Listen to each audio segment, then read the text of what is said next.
I do feel like potentially they would have preferred me to have gone into something more academic. Like being a lawyer or... Like being a plastic surgeon. Oh, really? Really? Because Lebanon is massive, isn't it? It's huge, by the way. Plastic surgery over there is massive. But I feel like... شفتي هداك الرجال? شفتي هجيك الرجال. Oh, good. Not bad, not bad. You get me? Arab ones, yeah? كأنه كأنه عام. Yep, you got the hang. ياكلك جلدك. Yeah, well... That was really good. You got the hands and you really rapped. I am Lebanese. Just to put it into perspective, yeah. So, you're going through a separation. You're pregnant with your first child. And you're trying to run a business. And somehow, one way or another, you got through it.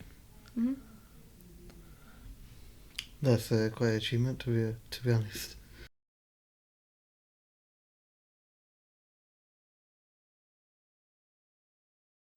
You know what, let's just get straight into it because we're talking a lot offline.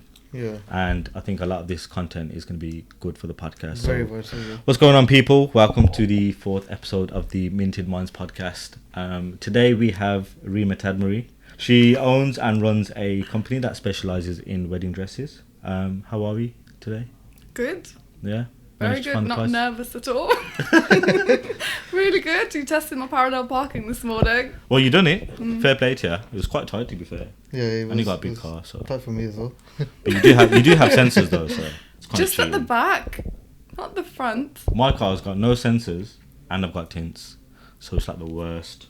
So I'm doing a lot of guesswork. So if I hit something, I'll know. Yeah, I've reached the end. This is the worst comparison because right here I'm sat on this end as a girl and you're sat on that end as a guy. So we're already having stereotypes. You want to keep it on generally better drivers than women. No. Come on, I went to JC Massive. I'm technically a road girl. JC Massive. Big up JC Mandem and the girl them, obviously. Did I just tell everyone that I went there? You went JC. We went JC. I have an ugly photo on the wall there. It's so really? ugly. We were the last year, actually. Wait, were we in the same year? Yeah, we were. So, before it got knocked down. Yeah, so we were the last year before it got... Was that emotional for you? No. Do you have a lot of memories there? Yes. Do you miss JC? Not really. I think I miss my youth more than JC.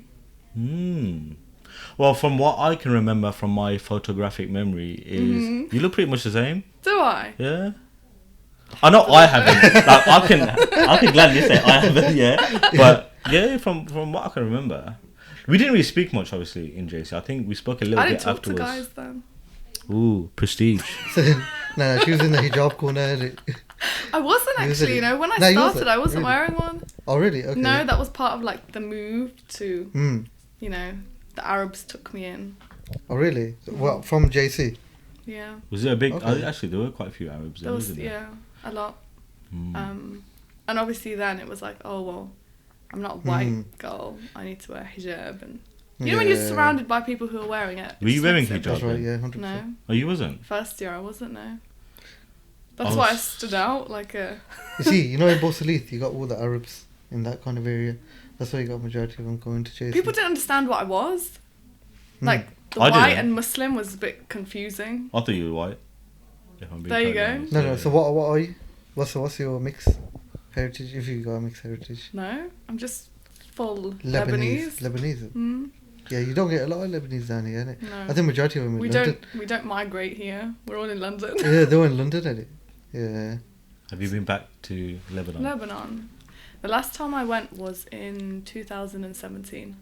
Okay, so it's not that long. It's bad now, the situation. Is it? So is it quite dangerous if you were to go there now? I feel a bit choked up now. I don't know. No, like, there's always been a really bad political climate there with the government, as most governments are. But things have gotten quite bad. A lot of people have been cut off in terms of like their finances. They can only access like, I would say probably in comparison to what we would get here, like maybe £200 a month, and they have to live off that. But if I was to give you a comparison on inflation there, like if I was to go and buy Pampers, for example, for £5. Over there, it's like £35. Oh wow. Wow. That's Very crazy. bad. And obviously, Corona's hit hard there. And Do you have family there? hmm, Right. yeah. What's Pakistan like? Pakistan. Yeah. It's a bit the I same. think really. everything's Well, getting expensive there as well. I think the inflation as well, the same thing. Like Because you've got- everyone's having a go you at got like Imran Khan. you got a massive gap between like the poor people But and yeah, you got the rich it's people. huge Down now. here, you know, it's a bit more stable because you know what I think, more personally, yeah. I think I don't want to get too political because I was a business I podcast. know, I right, was but- feeling that. I was like, "Oh, Sorry, I didn't know he was going to hit that deep. sorry. No, it's alright. No, but even down here, like these guys, the Western countries, yeah, not to slate them fully, but they can afford to kind of pay for the hierarchy, if you know what I mean. Mm. Like whereas the other kind of sort of countries where it's been kind of invaded and taken over by the West, they automatically like you got the poor people and you got the rich. But the economy is so bad that they can't afford to have that middle gap, whereas these guys can. Hopefully Imran Khan's going to switch things around in Pakistan. Inshallah. Hopefully, inshallah. And I think, just... so what's your opinion? So you reckon Bojo has handled it properly? I don't know why this is turning into a political podcast. Yeah. Do you know what? It's, I guess depending on who you ask that question to, I'm everybody asking has you. a different opinion. So what's your opinion? Because Okay. obviously you're coming from a business owner So from perspective. a business perspective, I feel like I'm super lucky right now because I'm in a position where I'm not self-employed. My Okay, company's a limited company, so I've been covered from that perspective of it in terms of like furlough, grants. And stuff, yeah.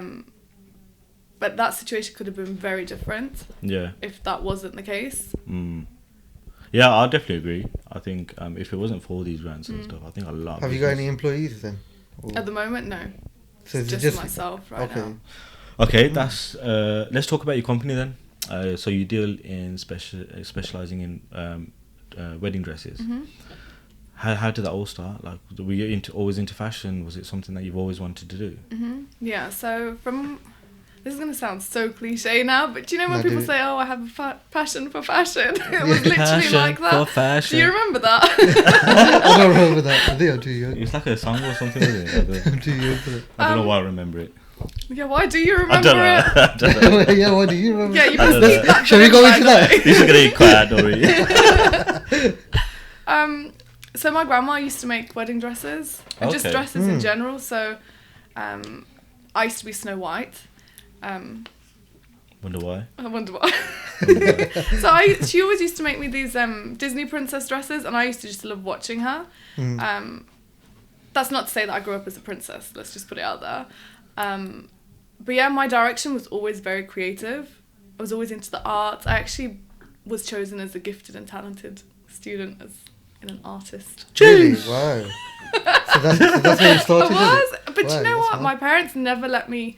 Do you know sometimes where some parents can be really encouraging and be like, "Oh my God, you're doing amazing." They were never like that. They always played it down. Oh, Is that really? because you come from an Arab background? Is that the sort of common... I do feel like potentially they would have preferred me to have gone into something more academic, like being a lawyer or... like being a plastic surgeon. Oh, really? Really? Because Because Lebanon is because massive, isn't it? It's huge, by the way. Plastic surgery over there is massive. But I feel like because I was creative, they thought, okay, let's translate that into something academic. So then there was obviously plastic surgeon put forward, and then architecture, graphic designer. Wow. But I knew that I wanted to go into So fashion. if you turned out to be a graphic designer, your family would have been like really proud and happy for you. I think they would have been happier if I was a plastic surgeon. Yeah. Okay. There's a big difference in like plastic surgeon and it. But okay, so that's I didn't know that because But don't get me wrong, they're super happy now. But obviously, after I got to a certain point where they realised actually she's doing something and it's actually working, it wasn't until then that each one of my family, especially my brothers, they were like, we're not going to lie, we actually didn't think you were going to make anything of it. And that hit here. Wow. Okay. Yeah. So they encouraged me, don't get me wrong, like they never stood in my way and said don't do that or do something different. They were always very supportive. Yeah. But it wasn't until I reached a certain checkpoint that they were like, okay, you've done it, kind of thing. Because I know this is me generally speaking, by the way. With the Pakistani parents, traditionally we get pushed to kind of go into medicine or lawyer, accountant, something of that sort of profession. So if we were to turn around and say, Mum, I want to become a graphic designer, or a plastic surgeon, even, we would get looks like, what? Are you feeling Really? like that? Yeah. Yeah, because I wanted to be an MMA fighter, and my dad was like, "Mate, you ain't doing the MMA." I did it. Sorry, I did it for I did it 5 years then. I mean, I just want to put that out there. Seen his Instagram bio, so you had to say it. Nah. Do you want to sit here? Are you sure? I think I haven't achieved the way you've achieved, your industry. Do you know what I mean? Thank God for this makeup right now. You would have seen me go tomato red like this. So you're more of a shy, reserved character, aren't you? I prefer my work to do the talking, as opposed to myself. I hear that. But that's not to say that I don't have a character. Yeah, we can definitely see that now anyway. So you sort of went against the grain in regards to starting up your business. So what kind of gave you the motivation to do that? Was that because your grandma was doing it in the first place? Was that your motivation, or was it something else? Or I think it was more than just being influenced by her. I feel like it was a drive that I had, that I always wanted to go into that. I mean, from a young age, I still remember maybe like around the age of 7, like I cut up a pillowcase and I turned it into a skirt, and I actually wore it that weekend, and people were like, "What are you wearing?" So sorry, you cut up a pillowcase. A pillowcase. You turned it into a skirt. A skirt, and I wore Wow. it. And you wore it. Wow. A pillowcase. Was it a nice pillowcase? It was a bit, those retro, Yeah. multicolored, very stripy. So did you wear it? I did. I regret it now, What? but I just thought it was a fashion statement at the time. Did anyone clock it that I seen that in IKEA? No, I don't think we used to shop in IKEA that back looks like then. that looks like my cushion, that does. Do you know what? Actually, that was from a charity shop, so I have no idea where it was from. Yeah. So it's one of them quirky It's kind probably of vintage, vintage. Yeah. Have you still got it? Probably somewhere in the loft. You should keep that, and then maybe if you were to auction it one day, Yeah. that would go for a lot. By Rima Tadmory. That's it. It's got the signature there. Did you say it was a pillowcase? Mm? Imagine that. A pillowcase. Like. Oh gosh. No, but that shows you creative side really, because you've basically made it nothing. Made something out of something. Made something out of nothing. Something out of nothing. Yeah, that works. Made something into something else. Made something into something else. So you're very creative then. Did you sort of were you self-aware in regards to you being creative from early? Did you know you were a creative person? Yes. Or really early on. okay. I mean, I used to love. It wasn't just fashion that I was into. I loved painting, making things out of clay. So when did you start taking All it of seriously us, then? When did you start taking your wedding making? When I left university. So Okay. up until university, my direction was fashion. So that's what I studied at uni as well. But when I left university, I was of the opinion that I was going to land myself a job. Yeah. I like everyone automatically else, just yeah. thought, you have a degree, you're going to get a job. It's as easy as that. But that obviously wasn't the case. So what did you study at uni? Fashion design. And did you do can you do a sandwich course, meaning you get a work experience? Did you do that? I did. Oh, so you had the experience as well? Yes. And I actually got offered a job in my Okay. second year. Oh, you actually Right. got offered the job? Yeah. Yes. That's really good. I went to London. I was there for 4 months. It was an interesting time in my life. We're going to talk about that as well. So Why not? So how did they? How did they come across your work? How? Yeah. So what happens is you apply for the positions, and then they call you up, you have an interview, and they'll see if you're able to adapt into that particular fashion house, because it's almost like a family when you're there. It's not very formal. It's very informal. And the place that I was at, I'm not sure whether you're familiar with it. So the designer's name is Jonathan Saunders. And I while I was there, I worked my way from running coffee errands to pretty much being his right-hand girl. Okay. And his main assistant at the time was due to leave to go to Mulberry, so he needed someone filling her position, and then I Right. got offered the job. But to be honest, in those 4 months, do you know when you get taken away from your family unit? Yeah. And obviously, as a Muslim, you grow up with certain boundaries, obviously. And in That's right, London, yeah. those boundaries get taken away, especially when you're in an environment like that where the only way to network is within bars and clubs. And that's the only way you can grow, because if you're not part of that family unit as the fashion house and not staying there till late, then you're pretty much an outsider, and that's the only way you can work your way up. Oh wow. Okay. Was that what you're talking about in regards to sort of it being sort of interesting in London? Yes.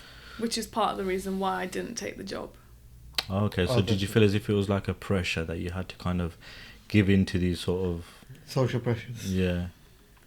It wasn't a pressure, because I'm not going to lie, I really enjoyed it. Okay. That period of my life, I learnt a lot from it. Yeah. But at the same time, I knew, firstly, I still had a year of my degree to go. And I did want to complete my degree. As much as it was a great opportunity for me, at the same time, I knew that if I was to say yes, then I might as well say goodbye to my family. What Because uni, the what uni distance- did you go? BCU? Oh, okay. Yeah. So local, Birmingham. Yeah. But then you were working in London. Yeah. Oh, so you had to come back, isn't it? It wasn't that I had to come back, but if I didn't come back, I'd be a different person. So how did you acknowledge that? Because obviously you're saying you're enjoying the job, you're enjoying the role, but then you kind of acknowledge that, you know, if I continue going and working in London, you're sort of gonna detach yourself from who you probably, who you really are. Yeah. How did you sort of, because, you know, a lot of people kind of go through that and then learn from the mistake. Yeah. You kind of prevented yourself Yeah. taking that route. Yeah. How did you sort of clock on? Well, I was there for 4 months. It probably doesn't sound like a lot of time, Yeah. but it was enough time for me to realise that the weekends I would go back to my family, I felt the distance. And one of the things that I did when I was at college was I started trying to wear the hijab. But then when I went there, then that transgressed, and it was back to the days before that. And you can just, do you know when you can just tell sadness through your parents? Like, they're not the kind of people to say it, but they know, like, you're on a journey, and then when you get to a certain point, you almost, if you go backwards, then they feel it, and then that for me was really hurtful. Okay. Feeling that distance between them, like, I knew that there were certain things in me that were changing, and I didn't necessarily like that about myself.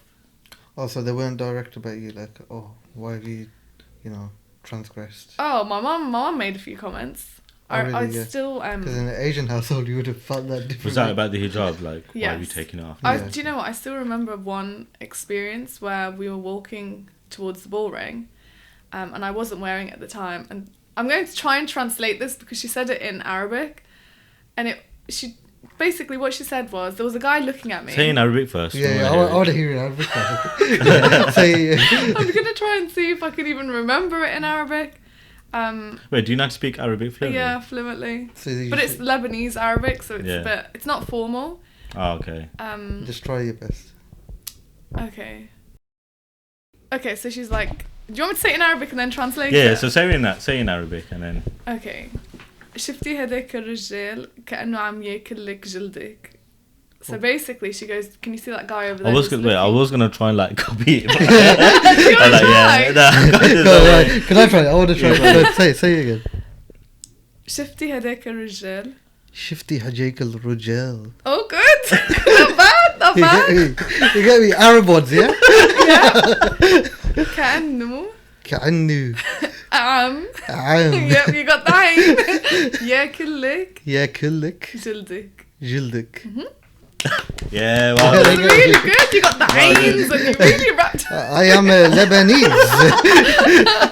ما شاء الله. So I could put the Lebanese flag in my that's bio. in your bio now. It's my bio. That doesn't count.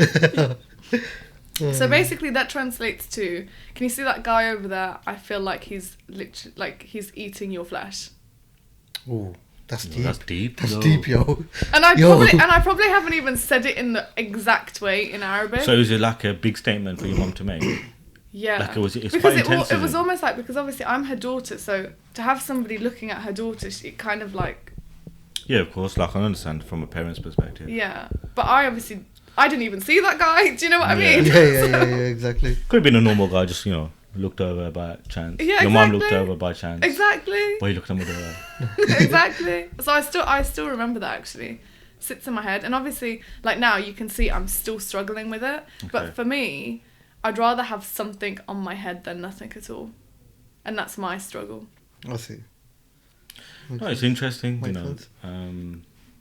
The hijab, we've seen people put it on, we've seen people taking it off, we've seen people, doing different styles. So obviously I'm not a girl, so I can't say I would understand. I don't know Yeah. the struggles with it, but I know there are struggles with, Yeah. wearing hijab. My sister, she wears a, hijab, mashallah, and she wore it, out of her own accord. Like we there was no pressure. We didn't say you have to, like, do you know what I mean? So I think it's important that people sort of, me personally, I think this is quite important that it should be your choice. Yeah, of course. Yeah, and because you can only do something when you want to do it. If you feel as if you're doing it sort of because someone's told me to, and I think that goes with anything in life. If you're doing something because you feel as if you need to please X, Y, and Z, or you're doing it just to look good for so and so, you won't have your heart in it, and there'll always be a struggle. So that's quite interesting.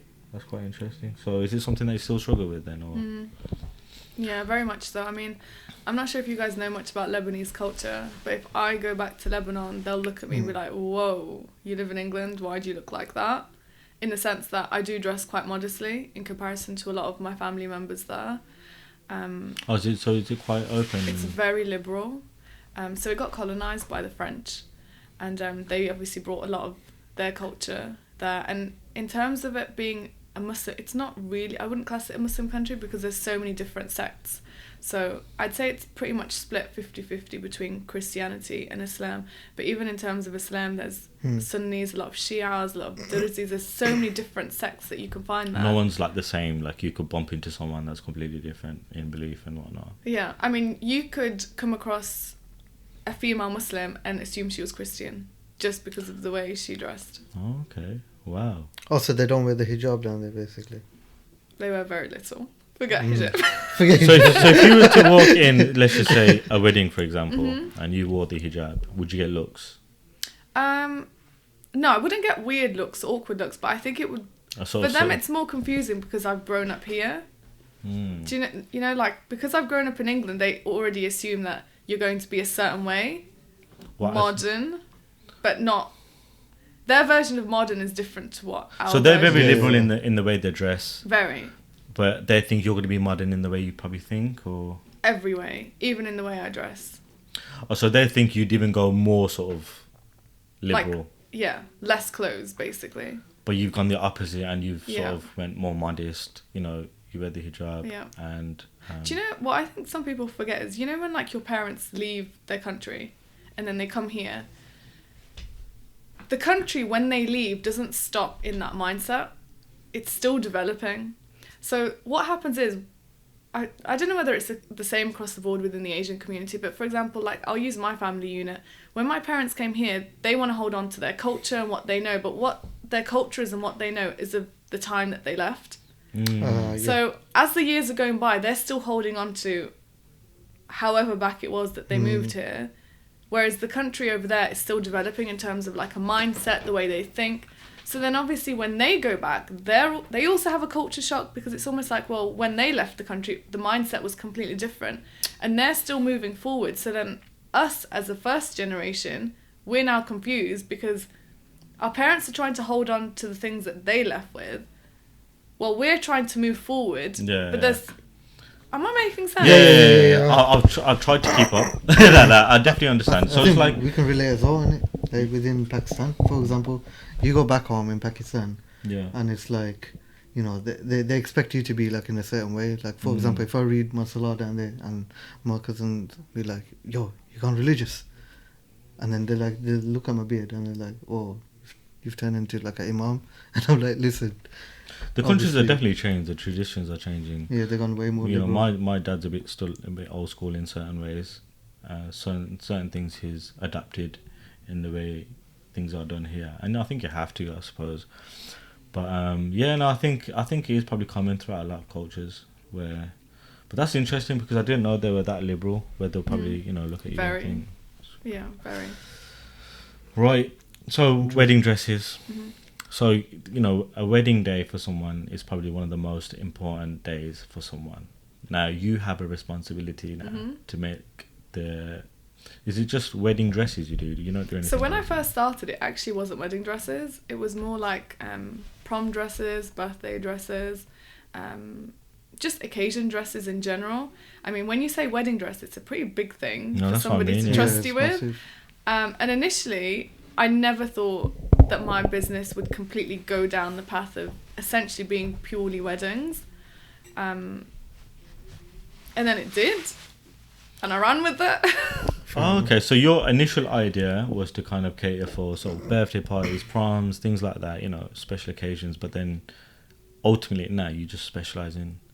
So initially, I hadn't set anything in stone, but for me, it was really important that I go down a modest pathway. Okay.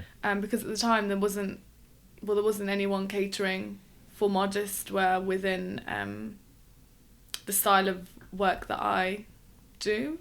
I mean, dresses are around, they've been around forever, but in terms of like, for a Muslim especially, to pick up a dress that has coverage and sleeves and not look like it's just been patchwork together, just to give you that extra coverage, was really important for me. And I really wanted to do something that would benefit the Muslim community as well, without labelling it for Muslims. So yours is more like a... They look like... Well, it's like a Western kind of style, but with a modest touch. It's a big weight, you know, to kind of have that responsibility to kind of make the bride look as good as she can with a modern twist. Did you know before going into it that there was going to be a market for it? And is that why it sort of kind of made you push into that? Yeah. Because you're saying, you know, back home they're quite liberal, so I'm assuming they wouldn't want to wear something that you'd make. I mean, don't get me wrong, you'll still get a mixed bag of people there. So you'll get people who are really liberal and you'll get people who are in the middle, and then you get people to the far extreme. So there's still people back home that would want that coverage, but you'd... I feel like here in England, especially, I feel like Muslims want to hold on more to their religion than they would back home. Makes sense, yeah. I agree. And that for me has been quite a special thing, because I know if I grew up in Lebanon, then I'd probably be completely different from a mindset perspective. I mean, if I was to use my mum as an example, or not just my mum, like my aunts and family members in general, like for them, if I'm using the hijab as the point of discussion here, they wouldn't necessarily wear it until they hit their 50s or 60s, because it's seen as something that the older women wear. Okay. Not the younger, even though it's strange to say that, because obviously when you're younger you need to preserve your modesty more than when you're older. Yeah, there's no point after... It's like, you know, it's like... Well, there's still a point, but you know... Well, the whole point of the hijab is obviously to make yourself, you know, to lessen your beauty more or less, isn't it? Yeah. And then obviously when you hit 50... They'll probably see it as like, you know, all right, now it's time to turn religious, time to, you know, go into... Exactly. Yeah. It's like, you know... And that's definitely a cultural thing. It's like us lads will say, oh, we're going to start growing a beard when we're married. Like, you know what I mean? I think nowadays there's a fashion thing going on with the beard, 100%. isn't it? Mm-hmm. Yeah. Soon Your beard you see... like Everyone this, looks though. so slim these days. Yeah, I know. Yeah, you see 14-year-olds with beards these days, and I'm like, yo, you got a beard at that age. It's become a trend, isn't it? It's become a trend. Like Yeah. my little brother, he's 16, and he's got a full beard. Not a full beard, but Yo. he's got a connecting beard. Wow. Yo, mad. I didn't have a And He's he's blessed, no, sorry, he's isn't I 17. didn't have a connecting He's beard till I was 17. 18. No, No, alhamdulillah. your beard's quite, it's alright. Decent. How's mine? It's coming along. Thanks. Nearly as good as his. Okay, so we're in a global pandemic at the moment. So weddings are obviously Off. Mm-hmm. That's affected your business, I'm assuming. How has it affected? So, you know, how are you able to kind of navigate through this whole global pandemic? I know you've got quite a strong brand, you know, mashallah, you've got a strong following on Instagram, and it's your company is you, isn't it? So you are the designer behind these things. Because I want to get into like what your plans are going forward in regards to scaling this business and things like that. But at the moment, I think it's yourself, isn't it? You make these wedding dresses from scratch, which is quite impressive, to be fair. how have you kind of navigated yourself, and how have you kind of kept yourself, going through a very hard time? No pressure. Can I just be honest? Yeah. Just be I loved honest. it at the beginning. I'm not gonna lie. Really? No work. I loved it. Do you know what? Because up until obviously lockdown came about on the, was it 23rd of March? Yeah, yeah. It was the 23rd of Round about March. that time. Was Yeah, it Yeah. was. Won't forget that date. So hold on. That's So when your holiday began. Yeah, I loved it. what's the date Although today? my holiday started a couple of months before that, to be fair. Oh, really? Mm. How's that? So I was off work before lockdown for about 6 months. So my Okay. brother got married in February. So whenever somebody says, oh, 2020, for me, I love 2020 because my brother got married. Did you do your sister-in-law's wedding dress? Yes. Oh, you did? Hers, mine, my mum's. Yeah. I've literally masterminded the entire wedding. It was the best time. It literally felt like it was my wedding. Bit of a side note. Would you ever go into sort of wedding planning? You would. Yeah, I love Wow, it. okay. Yeah, I love, do you know anything under pressure? Like demands and needs and deadlines, I love it. So you thrive on like pressure, isn't it? I think I'm kind of the same actually. Yeah, I love it. Like I'll just prepare for this podcast just before the guest arrives. Like I'm like pressure. Actually, sometimes it's not a good thing, but yeah, no, I see where you're coming from. Yeah, so the reason why I'm sharing this is because for a good 6 months before lockdown kicked in, I decided that I wanted to take a break, and we were actually going to Lebanon in October 2019. And then the riots broke out, and did you hear about that over WhatsApp? I seen this one video, like bomb explosion.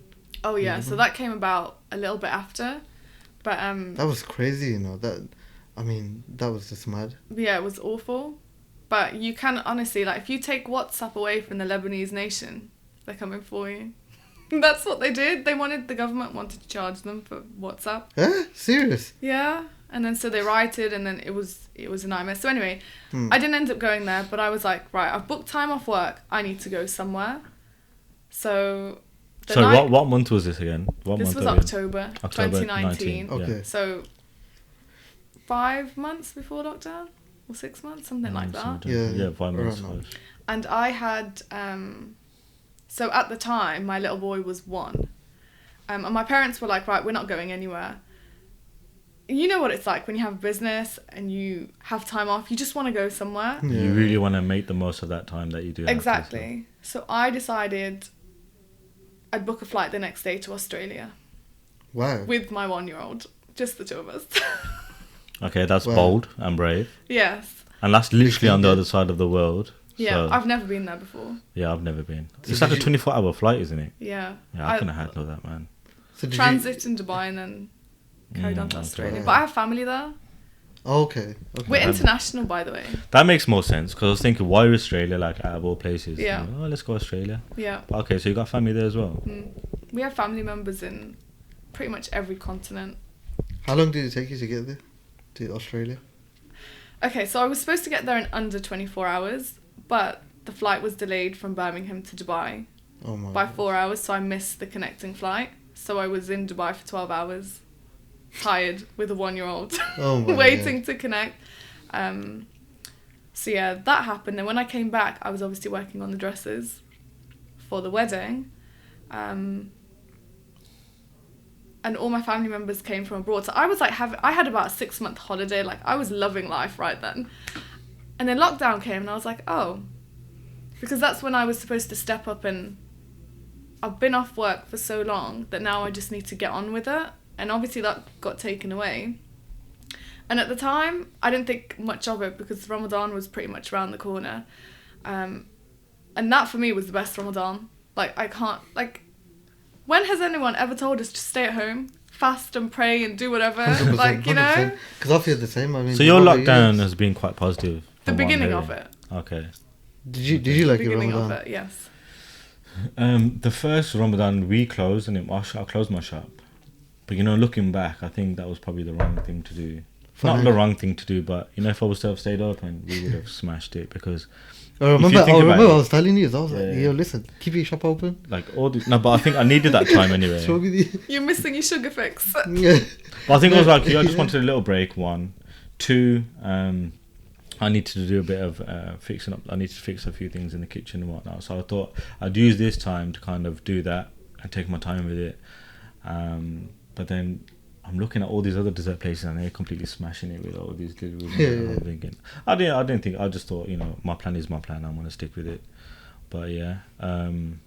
So you were loving it. Mm-hmm. Ramadan's coming up. You're literally living life at this point, yeah. Mm-hmm. And I can see where you're coming from. The government's literally telling you to stay at home, rest. I mean, that's it. A lot of people don't have that. That's a huge blessing in itself, because I know I'm sitting from a position where I've been helped out, whereas there's a lot of people out there that really haven't had that help or had any access to any. It's difficult for me to say it because I can't complain.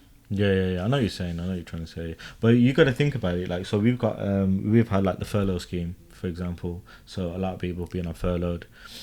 I don't know what the rate has been in regards to people losing their jobs, but I know this, people have lost their jobs. Yeah. The restaurant industry had taken a big hit, where they've had to kind of adapt and, take on this whole delivery sort of side of things. So I know for some people it's been like extremely difficult, but then other businesses have completely thrived on it. So it's kind of like the people that have sort of enjoyed it and, kind of made the most of it, kind of feel like this guilt to think like, here's me enjoying it. And then there's on the opposite, because of the same situation, people are struggling. Yeah. Is that what you kind of? Yeah. Is that where you're coming 100%. from? So what would you, so you saying at the beginning you were enjoying it. Did that change at any point? Yeah, it did. So we're past Ramadan now. We've had Eid. We've enjoyed all of that. Things are slowly beginning to open up again. And it feels at this point that, right, that's it. I need to get back into work. And then I think it was pretty much within a month that also got taken away. And obviously in terms of the wedding industry, I think at the time it was like 15 wedding guests. Yeah. And in terms of my clientele, they want big weddings. Yeah. No one's going to spend on a dress and have 15 guests. That's pretty much your immediate family and literally. And theirs. Using the show. Yeah. And then obviously we went into the second lockdown.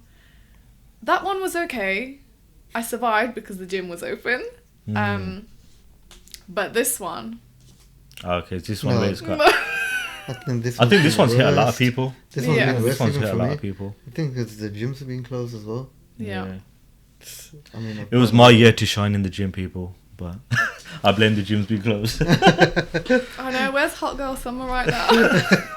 There's nowhere to be seen. And they're opening on the day Ramadan. Yeah, exactly. That's mad. That's another conspiracy, isn't it? I know. Yeah, I'm going to hold on to that one. I love my conspiracies. Me too.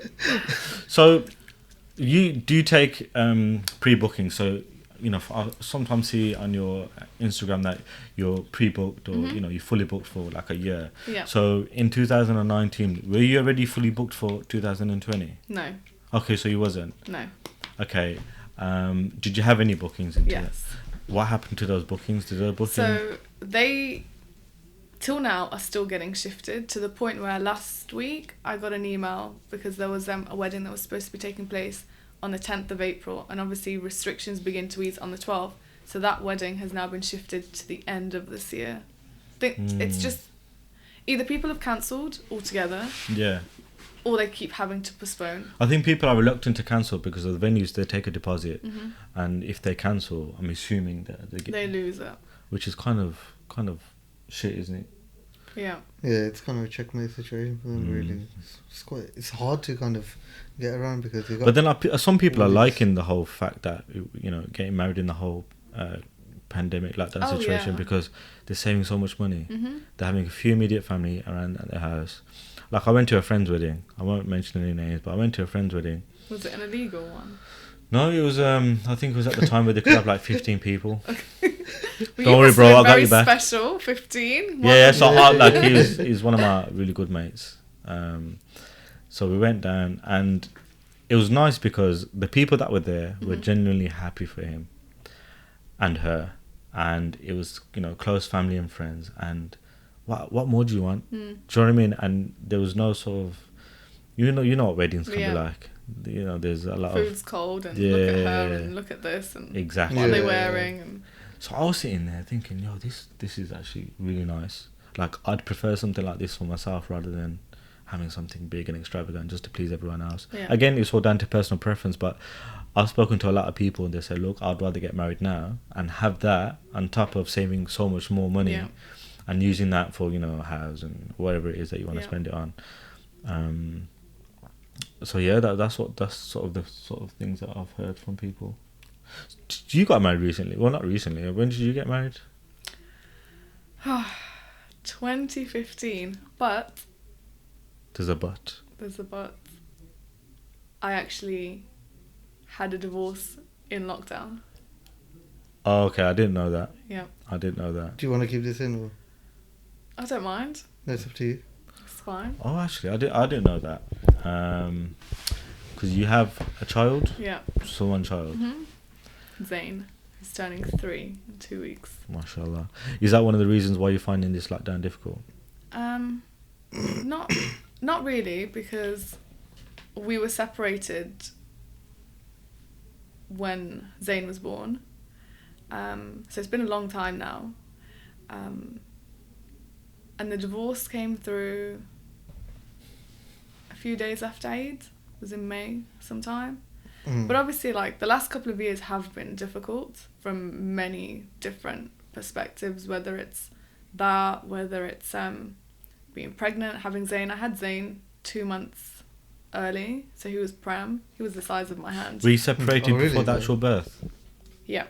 Are you separated? So you were going through pregnancy pretty much on your own, and you were going Yeah. through all this at the same time. Okay. Well, so did that impact your like business as well? Surprisingly, it's strange actually, because if I have some stories from, like, at the time when I was pregnant and it was pretty much like being, you know, when you go to jail, to go to prison. I'm Yeah, not I know. I when mean, you go to jail, we yeah. can all relate. All us Pakistanis, we can all relate. There's no stereotype in there. No, there's no judgment. It'll be fine. So, okay, no, I'm not gonna You know when you went to jail? oh, God. Sorry. Okay, so basically, when I was in hospital, I was there for a good while, and they couldn't figure out what was wrong with me.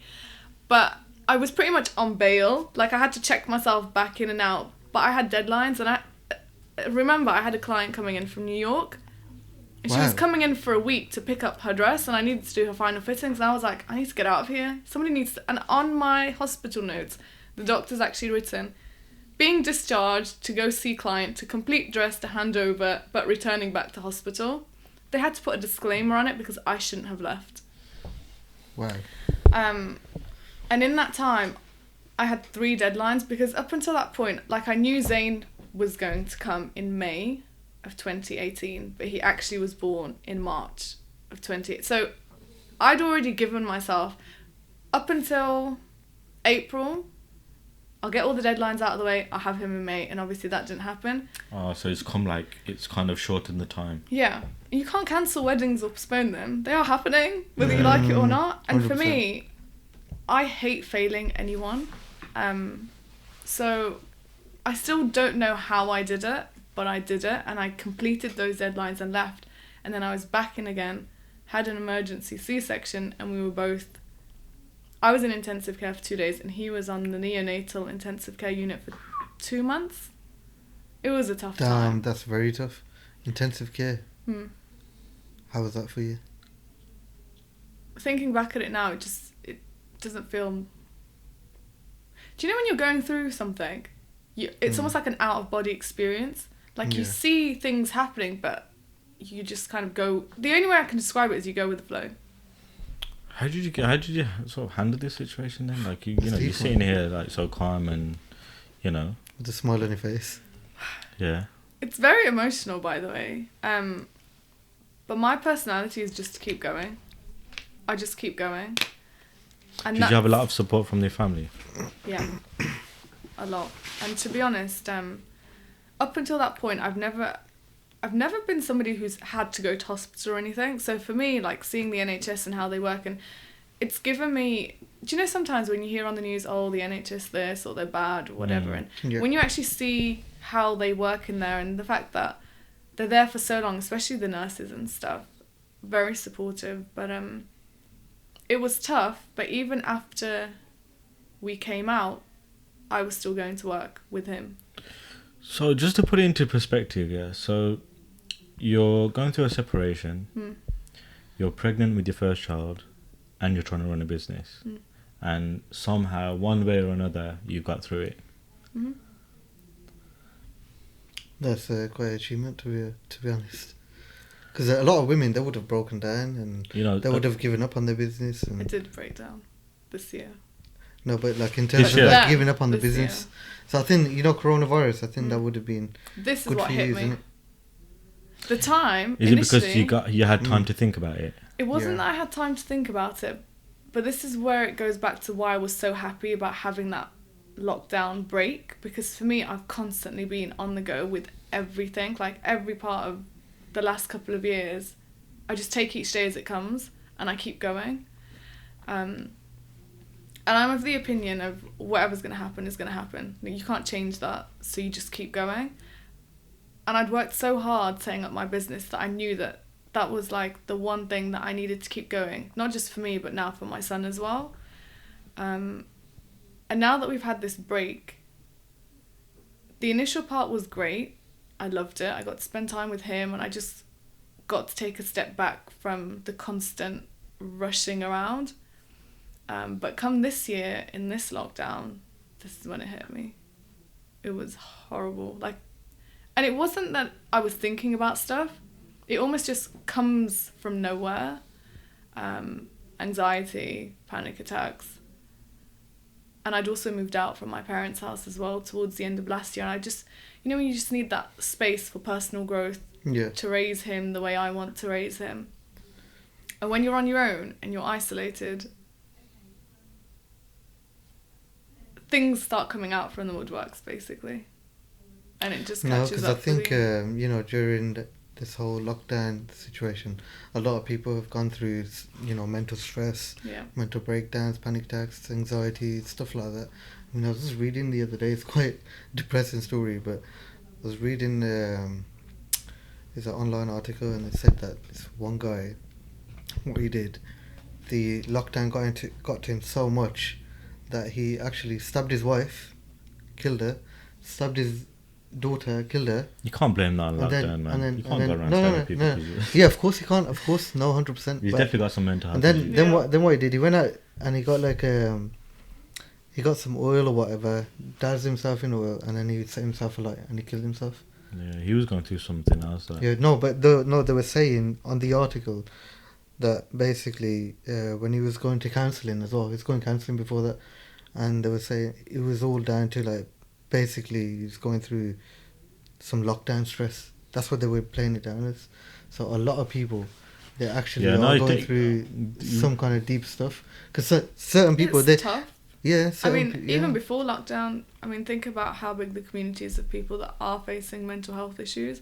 And even I thought I was a strong, I don't think, I know I'm a strong person, but it got to a point that there's only so much you can take. Yeah, 100%. See, people don't understand, look, mental health can affect anyone and everyone. And you could be the strongest of the strongest, biggest, the baddest, but, if you're put in a situation, if you're not looking after your mental health, it can affect you, just like you said, anxiety, panic attacks, depression. And I still believe that we don't talk about it enough. Tyson Fury is a good example as well, isn't it? Exactly. Look, he was a world champion at one point, boxing champion. He suffered from anxiety and depression. Now he should be at the top of the world, literally. From anyone looking in, that doesn't really understand mental health, they just think, he should be living life. Yeah. And he's got the world title, and now, he's had to kind of give it up because of his mental health. Yeah. So that just shows you how sort of important your mental health is. And you get celebrities that have got it. So it's not I think someone that goes through any sort of anxiety, depression feels at the beginning anyway, it's only me that's feeling like this, and I'm going mad, I'm going crazy. So you're saying, was this happened recently where you were sort of struggling with your anxiety and stuff? Yeah, I was in hospital about a month ago. Oh really? So this is quite recent then. Wow. Yeah. I would say it was probably 2 weeks into the second lockdown. Is that because of your mental health, is it? Yeah. I would say there's so much things I haven't addressed. No, of course, yeah. With everything, like marriage breakdown, divorce, having a premature baby, having to keep working, like I didn't have a maternity leave, you know. Did you have anyone to talk to about these things, or was it just something that you kept inside? Just kept it to myself. I mean, I remember one point, I think I'd gone through about 3 weeks where, you know, in like basic things like just showering, and I remember I used to do some really strange things like put the remote control in the fridge or like pour the milk into the bin, and you know, and then you realise, what am I doing? Yeah. And you're a bit like, you're not quite focused on what you're doing because you're just trying to get your mind by is so like... Yeah. But alhamdulillah, I managed to get myself out of that headspace, but it almost feels like now I've had all this time and so much things have probably come to the surface which I haven't acknowledged, which I should have done at the time, and it's all just come to light now. I think another thing that people are kind of afraid to do, and I don't know in your situation if you have or not, but is actually talking to a professional and getting some sort of therapy. From what I've found and speaking to people, it's really beneficial because, one, you're talking to someone with no judgment. Two, they can help you to kind of get to the bottom of things, or kind of, you know, understand you a little bit better, which allows you to understand yourself a little bit better. Yeah. Because, you know, like you said, you want to kind of keep everything in and show a brave face and things like that. Would you ever consider getting therapy? Have you got therapy? Would that be something that you'd think about? Yeah. I mean, when I got discharged, they did give me a number to call. I've tried calling them a couple of times, but I feel like they're just so busy. And you know, when you get past the point where you're just like, okay, I'm fine now. I'll just get on with it. And then I've kind of put it behind me. I think with the whole global pandemic, I think the waiting list to get to see someone through the NHS is mad. It's actually mad. And I think that's why we should talk about it more, is one, because, you know, like for instance, someone could be watching this and has been following you, because I've seen your journey as well, and it's mad to see, because when I see your account and I see you, like, you know, mashallah, you're on 80,000 followers, you know, you've worked with so many different type of clients, you're traveling, you've done, like, I think it was a documentary, I don't know, some charity work that you were doing. Yeah. You know, from the outside you think, you know, she's living life, you know, mashallah, she's doing so well, you know, she's over the moon, you know, because I think you keep your love life quite private. So for me, I'm thinking, you know, mashallah, she got married, she got kids, so I'm thinking, you know, like, fair play to you, you know. But I think it's quite interesting because you're still a human being, you know what I mean? And we all go through struggles, we all go through ups and downs, especially with our mental health. And I think we should speak about it more. We shouldn't feel as if we are getting judged, because, of course, again, someone could be watching this, going through that tough time that you were going through a month ago, 2 months ago, thinking, you know, I'm not the only one, I'm not going crazy, there is help out there. Like, I've experienced it myself. Like, I went through a phase in my life where at one point I thought, oh, what's going on? Am I going mad? Am I going crazy? Again, I'm this strong person, you know, I've started the business myself, you know, why am I so anxious? Why am I feeling like this? So I can relate to it as well. I kind of went through a similar situation, and I don't mind talking about it to my friends, to any family friends that are going through sort of any type of mental health issues, because I know at the beginning it can be scary because you don't know what's going on. You're thinking, what the hell? And all sometimes you need is kind of talk to someone. Yeah. Literally just sit down and talk to someone. Okay, that was a bit deep. Very deep. Let's lighten it up now. Again, it's lighten it up now. So, I've got a better understanding of your journey. But you still have managed to kind of keep it together. You know, you still got your business, mashallah. Have you opened up yet? Are you still working, or are you still in that process of just like taking it easy? I was there this morning. You were there this morning? Yeah, I was there this morning. Oh yeah, actually, no, sorry, I did see on your Instagram story you were back at the studio not long ago. So I'm preparing myself. You know, when you have a clear the space, start putting things into order, and I have started taking orders. Okay. I have 2 straight after Ramadan, actually. Okay, mashallah. Things are looking up then. Yeah, alhamdulillah. Which is probably, I'm honestly, I'm so excited. Yeah. I'm so excited. Just the thought about going to a wedding now, bro. I'm going to every single wedding. I'll get invited to that. Like, I'm not a wedding type of guy, bro. I'm going to weddings. I'm going to parties. I'm going clubbing. I'm going clubbing. Yo, listen, bro. You're not doing that. I'm going everywhere. Like, can you imagine going to a restaurant and sitting down with your friends and eating? Yeah, just the normal stuff, bro. That's going to be so mad. I'm actually excited. So I understand where that smile's coming from. Yeah. I love weddings, by the way. I love them. Do you get a lot of dancing in your weddings? Oh, yes. Yeah. Do you join in? I'm the first one on the dance floor. Yeah. Do you get invited to your clients' weddings? Yeah. So you build a relationship with your clients, don't you? We become friends by the end of it. I mean, there's a lot of them that I'm still in contact with till now, from years ago.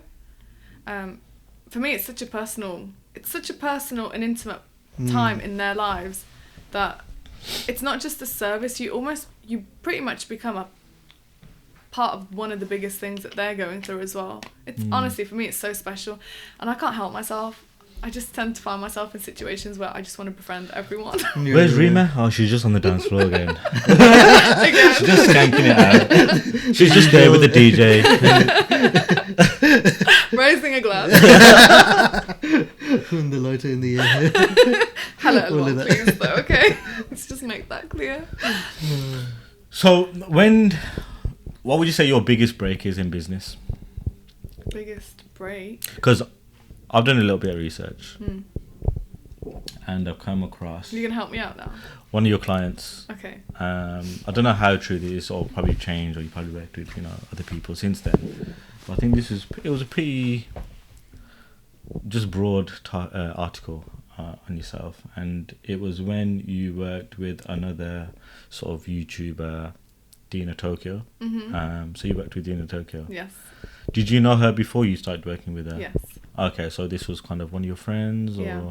So we had a mutual friend who was also in Cardiff at the time. So. Oh, she's from Cardiff, isn't she? Yeah. Okay. So what was it like working with Dina? Because Dina's obviously quite big in the sort of online world. Yeah. She's got a large following. And you had the sort of, it depends how you want to look at it, pressure, the honour, the sort of, you had the opportunity to work with such a big person online. Obviously, for me, it was a huge privilege. Was this like your first like major online client? Yes, in terms of like an online celebrity figure. Yeah. So how was it? Were you confident going into it thinking, I'm gonna smash it? Up until that point, I'd already developed a portfolio. So it wasn't like I was going into it with a lack of experience or anything like that. So when you started your business in what year? 2012. 2012. And when did you work with Dina? I think it was towards the end of 2013, towards 2014. So you're a good solid year and a half into your business. So you've worked with loads of clients. You've got your sort of portfolio up to a good standard. Yeah. Up until Dina, was there any major influences or any? Before that, yes. A makeup artist. Her name was Sadia Hussein, and she was actually the first wedding dress. So Dina's dress was also a wedding dress, but when I say wedding dress, I mean in terms of like a white wedding dress. Is that like the common colour for your culture? Yeah. White. So it's pretty much very Western in terms of the white. The white wedding dress, and I feel like that's something that's also started filtering. I mean, I know a lot of Gujarati Indians would wear white. Yeah. Is it now meant to be white? It's meant to be, I think. That's what I heard. Pretty sure, yeah. Because it's red, isn't it? I think in our one it's red. It's red, isn't it? Red. You have like a red day, then you have a white day, then you have a pink day, then... Really? Then you have all then sorts of Then we have colours. like 10, 15 days. Our weddings last for like 2 months, so... 2 months, yeah. Yes, my kind of wedding. But yeah, I feel like a lot of Bengalis and Pakistanis now are slowly opting towards that too. Yeah, they are. Yeah, My friend had a wedding a couple of years ago, and she was wearing white, I think. I feel like it just makes sense because white symbolises purity. Pure. Yeah, Yeah. it's true. And I'm thinking red, you know, like lady in red Anger. and all Yeah, of yeah, that. yeah, and yeah, yeah. True, No, true. it's true, 100%. It's quite controversial, isn't it? So who's like the biggest like celeb you've worked with? Or influencer? I would say Gina. That is Yeah. massive. I don't think you can get bigger than that really. If you're talking about, you know. Who would you like to work with? Anyone.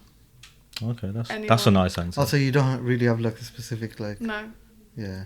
Like, I pretty much keep my feet on the ground, and if I can make one person feel special on their wedding day, I feel like everyone should have that celebrity status on their wedding day. So for me, it's Yeah, not it's true. who, like, what names do I work for? Like, Mm. I want to be able to reach out to everyone. Everyone.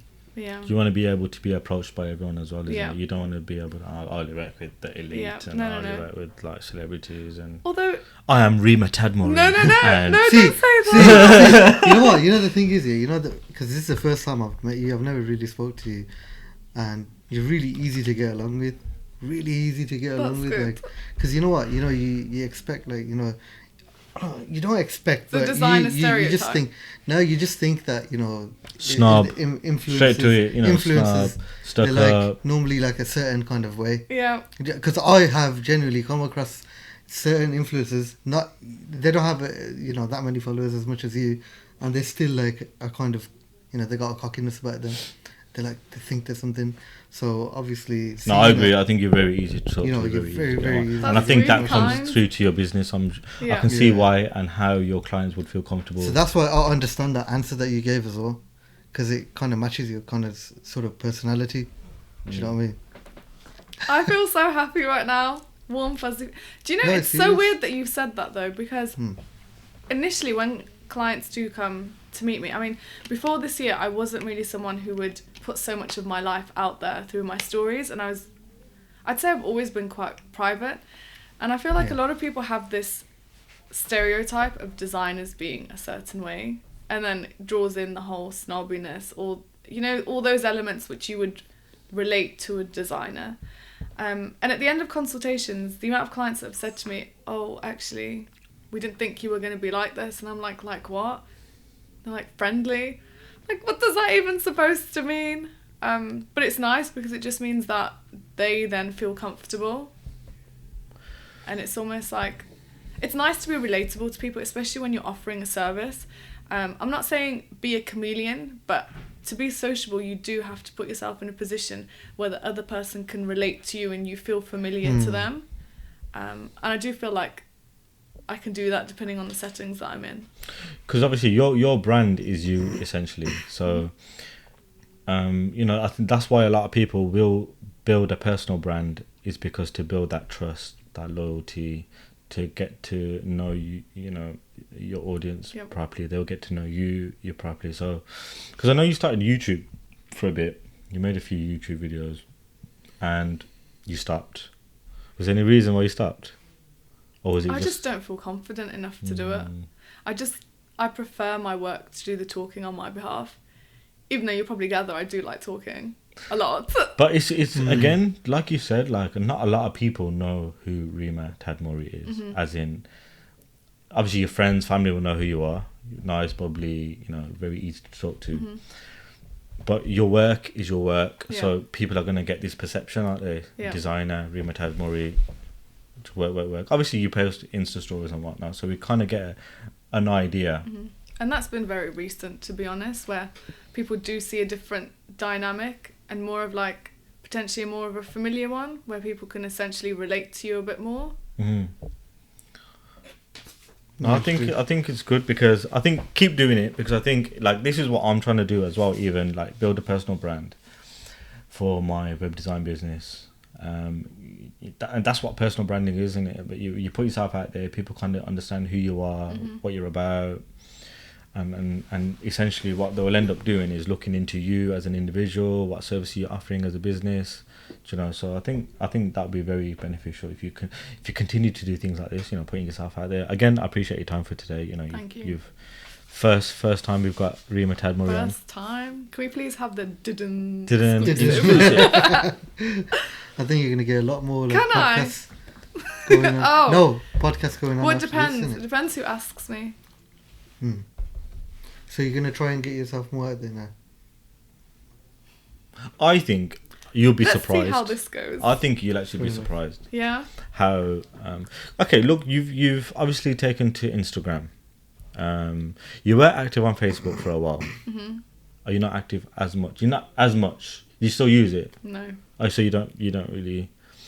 You're not active on Instagram. Is that probably your most sort of Yeah. used And platform? it's partially, I wouldn't say it's a forced use of being active on there, but if I could take it away, I would.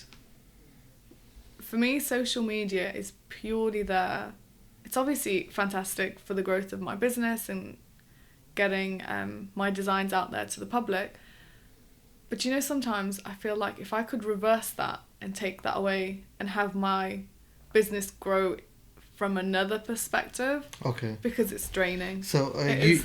you rather have it like without having your face on there or your name? Is that what I you feel mean? like there's less pressure. I mean, some days I wake up and there's nothing to post, and it almost feels like you have to create content Yeah. to stay relevant or That's to be right. like, hey, I'm still here. It's hard. It's almost like having a full-time job. No, it definitely is. No, It definitely. 100%. I agree, but you know, we're coming to an age now where if you're not on social media, you don't exist. Like if you're not active on social media, or if you haven't even got an Instagram page, Yeah. because nowadays, you know, if you talk about a place now, if I said to you, oh, you know, go check out Burger and Sauce, for example, Oh yes. a lot of the times people are gonna you're gonna go on Instagram, aren't you? Yeah. And see Yeah, what yeah. they're about. So if you're not on social media, It's like you don't exist. So it's definitely important, and I think, you know, you've witnessed this yourself. It's played a major impact in the growth of your business. 100%.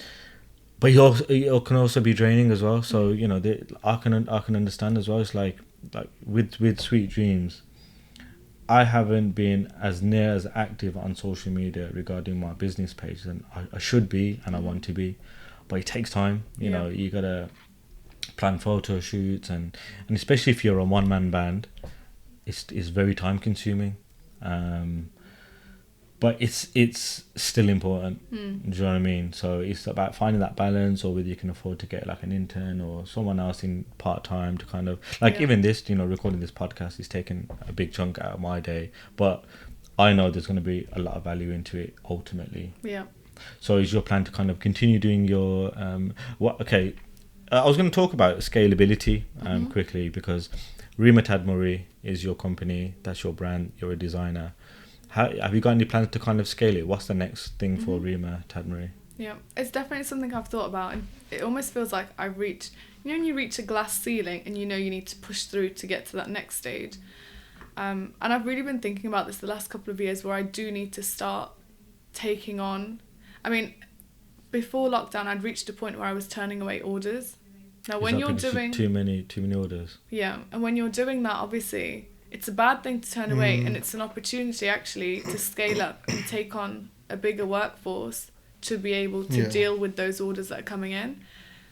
But that's almost like a downfall from my side, because I don't want to say I'm controlling, but I like to control everything that goes on in my business, and I've definitely realised that I can't have my hands on everything. Like, something has to give, but then at the same time I feel like, who do I trust?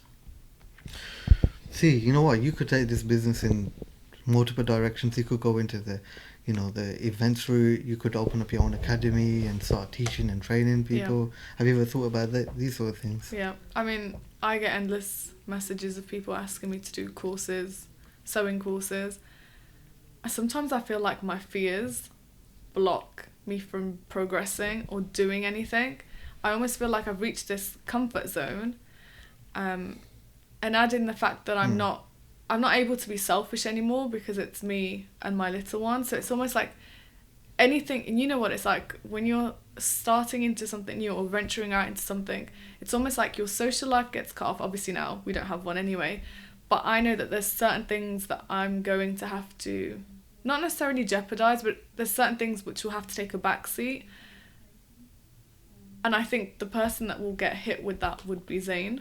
So for me, it's like, I do want to explore and do other things, but taking that time out to do those things is going to have a domino effect on other aspects of my life.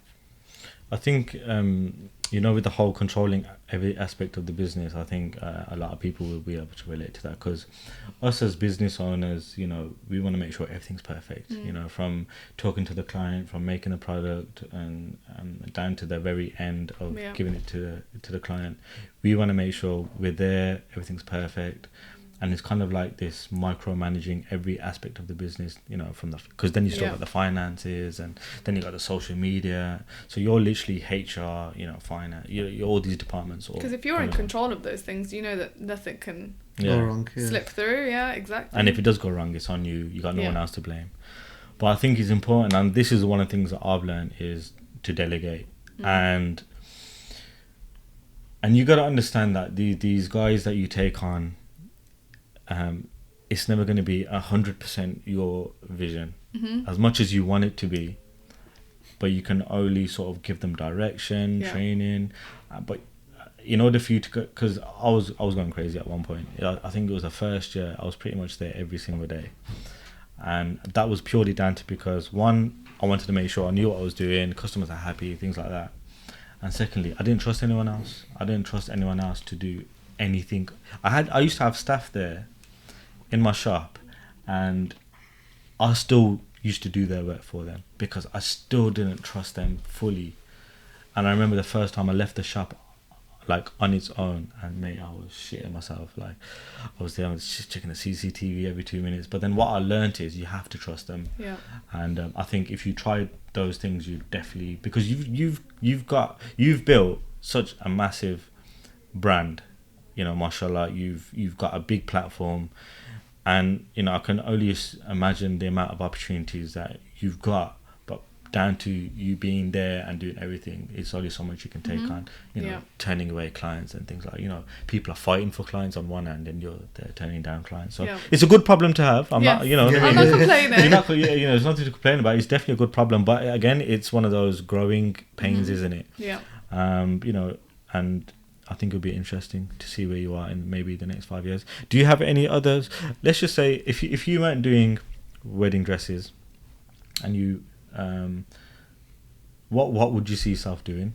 Do you have any other sort of passions, or is there anything that you'd like to go into? Because I know you mentioned briefly about going to like event planning and things like that. Is that something on the agenda? I would love to do that. I mean, being able to put people into contact with all my connections. I mean, through weddings and the wedding dress industry, I have, alhamdulillah, managed to reach out to so many different platforms, and it's nice to be able to like bring businesses together and be able to work with them one-on-one and recommend them. And so I think it's definitely something that I would have I would I would definitely love to do wedding planning. And I feel like my brother's wedding was almost like, it gave you a taste. Yeah, it did. And I loved it. I really did. But completely separate to that, I love animals. So I've always had this thing in the back of my head that I would probably be a vet. Do you have a cat? I love cats, Yeah. I don't have any animals. I don't. No? I mean, my mum, she hates animals. Oh. Completely. You know what's mad? Because you know when I see a cat now, I'm like it's the cutest thing ever. But before I had a cat, and people used to say to me, "Oh, look at that cat, it's so cute." And I was thinking, "What are you on about?" It's just a cat. Bro, I see people kissing their cats. I wouldn't. Do you do that? Yeah. Cats are very cute, though, bro. They're cute. Man. They're stuck up. They're proper stubborn. Yeah, they are. They're a bit bougie. So they got their own personality. No, they'll only want to chill with you when they want to chill with you. Yeah. And when they want to get stroked and whatnot. That's what my cat's like anyway. And then once you've stroked and he's done his thing, that's it. You won't see him for the rest of the day, or he'll just come back to eat. And that's what, probably, to be fair, it's low maintenance. Though. I mean, if humans took a leaf out of their book, we'd be doing great, So you'd be a vet. You'd be a vet. Yeah, but unfortunately, I don't have the science accurate to go with that. So there'd be a cat there. I'd probably die at the hands of me or something. Rima, it's been a pleasure. It's been a massive pleasure. Yeah, been a massive. I think there's definitely going to be a lot of people that are going to see a part 2. So we'll see. Yeah, part 2. I'm putting it out there already. Thanks for having me. No, it's been great. Honestly, it's been really eye-opening to getting to know you a little bit better. And knowing about the industry as well. Yeah, Yeah. definitely. A lot of people don't know like how tough it can be, especially as a one-man band. But yeah. If people want to reach out to you online, where can they reach out to you? Email. If you want to slide into my DMs, that's fine. I'm not saying I'll reply, but you can try. Bougie. There we go. There's the bougie of the designer. Okay, no, it's been great. Thank you. And if you guys are listening, make sure you like and subscribe if you enjoyed the podcast. And we'll see you on the next one. Peace. Peace.